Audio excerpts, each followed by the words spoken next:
Ayan na mga kamanoy, tara pwede na tayong kumain. Sarap nito mga kamanoy, no? Hipon, tsaka ano mga kamanoy, pusit, no? Sarap niyan, tapos meron ka pang gata, no? Ayan, kain tayo. Sarap ng gata-gata natin, no? Tara, kain tayo. So ayan mga kamanoy, mag-start nga tayo sa magluto. Napakita ko sa inyo yung mga gamit na ingredients ng mga sangkap natin mga kamanoy. Ayan, yung kalabasa, subawang, sibuyas, no? May nor tayo sa sili. Nahiwa ko na yung nagtira akong dalawa sa luya, no? Patanggal na lansa, saka yung ano, yan yung puso ng baboy, sinamahan ko ng puso ng baboy, saka yan, hipon. Saka yung ating ano, pusit mga kamanoy, no? Sinamahan ko rin ng mushroom, no? So ayan yung mga kasangkapan na gamitin natin, ano. Nalagay tayo ng konting gata dyan mga kamanoy. So ayan, tara, let's go, luto tayo. Dahil nga mga kamanoy, mainit ng ating mahiwagang lutuan. So yan man lang hiwagang lutuan, natanggal na yung ano niya mga kapir naman mga kamanoy, ano. Dahil nga sa lagi natin pinaglulutuan, natanggal na siya yung mga itim natin dyan na kapir, no. So yan, dahil mainit na, lagay na natin ng konting mantika, no mga kamanoy. Yan ang ginagawa ko sa unang strategy ko sa paggagata, no mga kamanoy, no. Kailangan muna lagyan natin ng konting mantika para igisa ko yung mga sangkap ng mga lulutuin natin, no. Ginigisa ko muna bago natin yung gata. So syempre unahin natin dyan mga kamanoy luya. Dahil nga patanggal ng lansa, no, sa lulutuin natin yan mga kamanoy, no. So yan yung strategy ko, yan luya. Yan yung ano, yung una ko, no. Kailangan muna natin ano yan. Yan, lagay na natin yung luya. Yan, kitang-kita niyo naman mga kamanoy, no. Sa lutuan natin yan, yan nakalagay na siya mga kamanoy diyan sa ano natin, no. So ayan nga mga kamanoy, no. Ano, halo-haluin lang natin yung ating luya. So patanggal na lansa diyan sa lutuin natin, ano, hipon, pusit, tsaka yung ano, nilagyan natin ng konting laman ng ano, ng atay ng baboy, no. So ayan mga kamanoy, no, kaya unting-unting ano lang tayo, halo-halo lang, antayin muna natin mag brown yan para yan, ano na, manot na yung mamatanggal na lansa natin yan mga kamanoy, no. So ayan, yun yung ano natin, halo-halo lang mga kamanoy, no. Kailangan sa pagluluto mga kamanoy, ano, patyaga kayo dyan, ano, para masarap yung lutuan natin. At syempre mga kamanoy, ano, bago nga pala mag-umpisa tayo sa binablog ko na to, ano, so syempre sa hindi pa po pala nakakilala sa akin, syempre nagpapakilala po muna ako. Nga po pala si Mr. Jason Gantong, kilala po sa tawag na Son Manoy TV. So ayan yung nabansagan natin sa atin dito, pangalan dito sa Japan mga kamanoy, kaya dinala ko na hanggang sa pag-vlog ko dito sa bansang Japan. So ayan nga mga, tuloy tayo sa pagluluto mga kamanoy, no. So pa-brown din muna natin yan, no. Ayan, medyo ano na yan mga kamanoy, medyo nagpa-brown na. Ang susunod natin yung lagay dyan, syempre ang version ko ay ang sibuyas, no.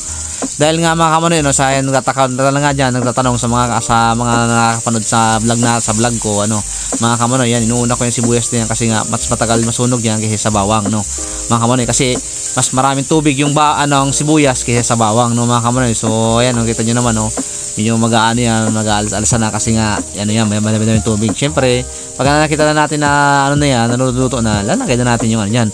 Sunod na natin dyan mga kamanoy yung ating ano, yung ating bawang, no. Yan, yung garlic natin. Lagay na natin yan dyan mga kamanoy para ano, yun yung isusunod natin dyan sa ating ano, lutuan natin yan mga kamanoy, no. So ayan, tara, ilagay na natin yung ating garlic, no, bawang mga kamanoy. So inaano ko pa kasi nandun pa inasalo ko muna sa lagayan mga kamanoy, no. So ayan, ilagay na natin yung ating bawang, no. Ayan, yung mga sangkapan natin yan mga kamanoy, no. So yung bawang, syempre kailangan muna natin ano yan, medyo luto ba. So yan yung mga strategy natin, no, mga kamanoy.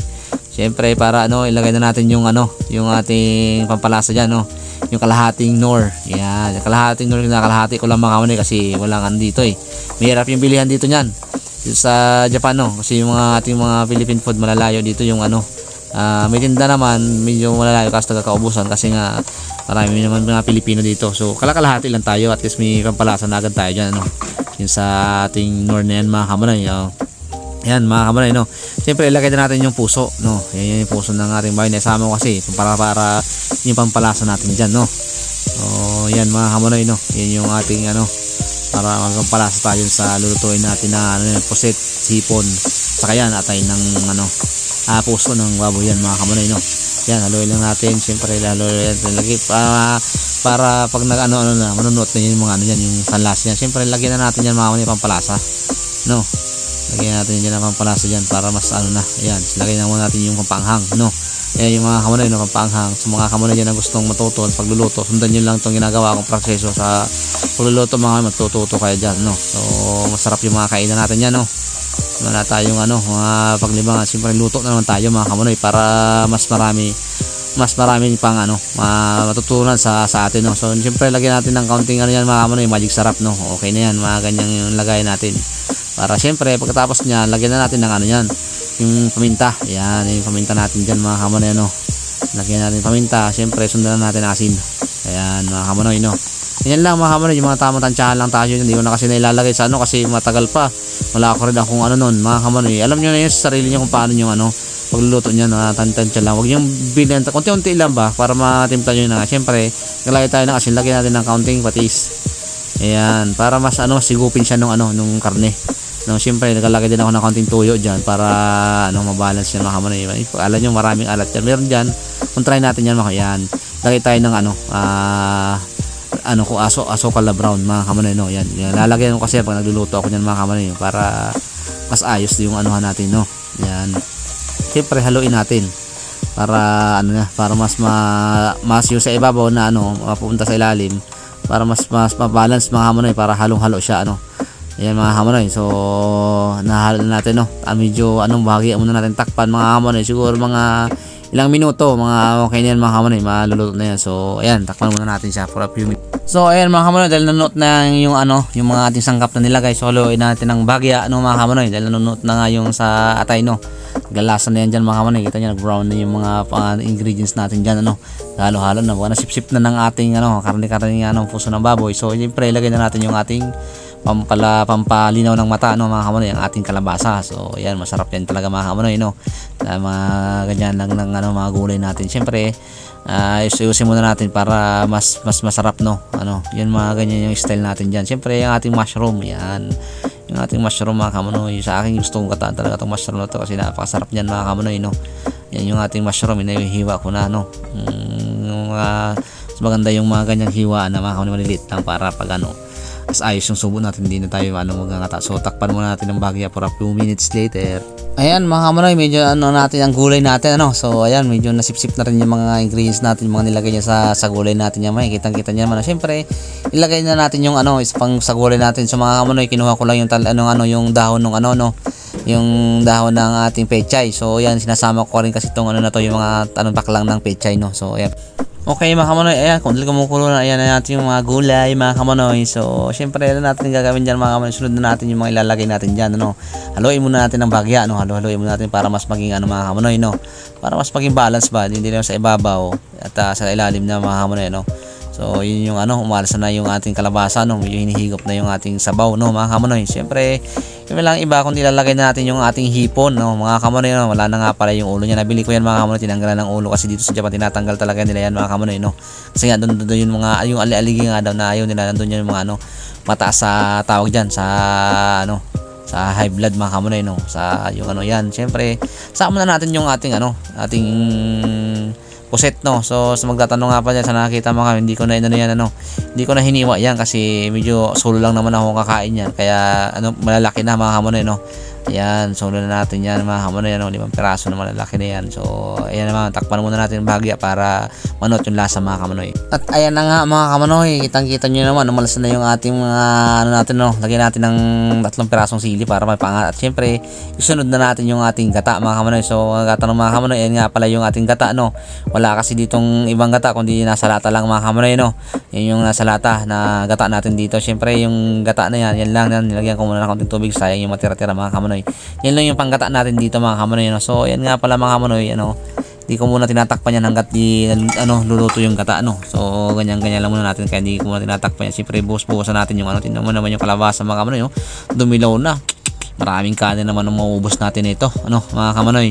Yan, no, yung sa kalabasa dumilaw na sa gata niya, kaya muna natin siyang ano maluto yung ating gata mga kamanoy, no, bago natin ano bago takpan nyo ano. Sa gustong matakpan yan, pwede naman yan, basta palutuin nyo muna yung gata, ano mga kamanoy. Ayan, lalabas pa natin yung hipon na sa gilid. Ilalim kasi medyo ano yan, may balat-balat pa, kaya di kagaya ng puset mga kamanoy na ano yan, malambot lang, kaya sa ibabaw lang, hindi natin galaw-galawin kasi baka siyempre madurog. Alam nyo na mga kamanoy, ano, napakasarap. Baliktarin natin yung ating hipon kasi nga nasa ilalim siya, no, yung sa para mabalance yung ating pagluluto. Ayan, sarap yan mga kamanoy, no. Ayan, balance na balance yung ating hipon na masarap mga kamanoy, no. Ayan, kitang-kita nyo naman mga kamanoy, no. Pero pwede niya kumukulo na, pwede na natin tikman yan mga kamanoy, no. Ayan, balance lang natin, no. Galaw-galawin ka, kuha tayo ng konting ano, tikman natin yung ating lasahan mga kamanoy, no. Ayan, tingnan nyo naman, kulo-kuloan natin yan, no. Ayan, no. Kuha muna tayo ng pampalasa dyan. Ayan na, sunmanoy tikim na. Ayan, Sarap mga kamonoy. Siyempre kukuha pa tayo ng isa kasi masarap na yung lasa, lalo na yung kalabasa. Umalsa na mga kamonoy, no. Yung sarap, ayan, no. Lagyan natin ng lagyan natin yung laman-laman niya, no. Punas-punasan natin yung ating sarsa natin yan, yung kamonoy, no, sa gata sa kalabasa, no. Sarap mga kamonoy, no. Ayan, napakasimple lang naman mga kamonoy lutuin yan, no. Sundan nyo lang yung proseso ng paano ko ginagawa. Makukuha nyo rin yung yan mga kamonoy, mga lasagna, no. Ayan, oh, tingnan mo naman mga kamonoy, oh. Talagang masarap to. Takman muna natin na para konti na lang. Ayan na mga kamonoy, pataka muna tayo sa mga kamonoy na mga viewers natin dyan, sa mga followers natin dyan mga kamonoy. Ayan na yung ating lutuan mga kamonoy. Ayan na yung ating hipon sa puset, no mga kamonoy, na may kalabasa at marami pang ibang lahok na gulay dyan mga kamonoy, no. So nasa depende na yan sa inyo mga kamonoy kung paano nyo lutuan, kung paano nyo yan sa lutuan yan mga kamonoy, sa nasa panlasa yan, sa mga kung anong gusto nyo lahok na gulay, pwede po yan, wala po tatanggi yan, basta kayo nagluluto yan, kayo kakain, nasa inyo naman kayo. At siyempre ganyan sa mga kung yung sakto na karinderya o at sa yan nila malalasahan yan mga kamonoy, no. Kita mo talagang na yung ating gilid, saka yung konti na lang yung yung gata, talaga na lutong-luto na yan mga kamonoy, no. Ready na to mga kamonoy. Maraming kanin na mauubos natin ito, oh. Kita mo naman yung natin, no. Namulat na yung ating pusit, no. Wala na yung mulat niya dyan, no. Talaga naman sarap nito, oh. Ito mo naman mga kamonoy, oh. Talagang grabing kanin na mauubos nito, no mga kamonoy. Kita yung sa natin yan, no. Paglutuan natin yan ganyan, no. Napakasarap mga kamonoy. Basta makakailang salap tayo nito, no. Sa mga ganyang kainan mga kamonoy, ganyan lang to mga kamonoy, napakasarap niyan, sigurado yan.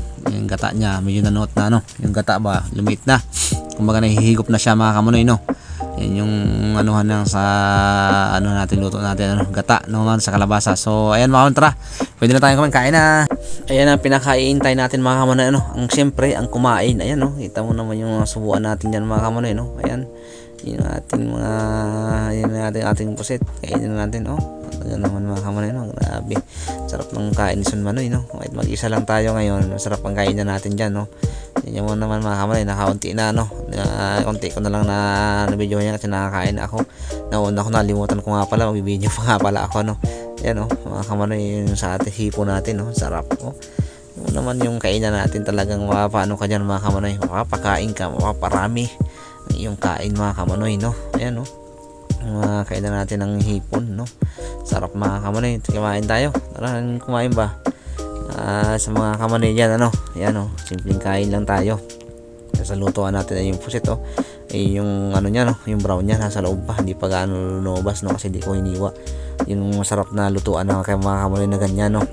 Ay sa mga kamonoy, mga ganyan, kung kunti lang naman kayo makain, wag mo nang hiwain kasi din pa yung yung sayang ng mga hiwa nung laki ba, no, para ikaw na mismo ngata niyan, mga kamonoy, magumiya, tingnan mo naman, talagang inisa-isa ko pa yung daliri ko kasi talagang nanunuot yung doon mga kamonoy, yung lasa ng ating kalabasa, siyempre lahat ng gulay, at siyempre di mawawala yung ating dyan, di mawawala yung ating hipon, tsaka yung pusit mga kamonoy, siyempre nilagyan ko pa ng kaunting puso ng baboy yan para pampalasa din yan mga kamonoy.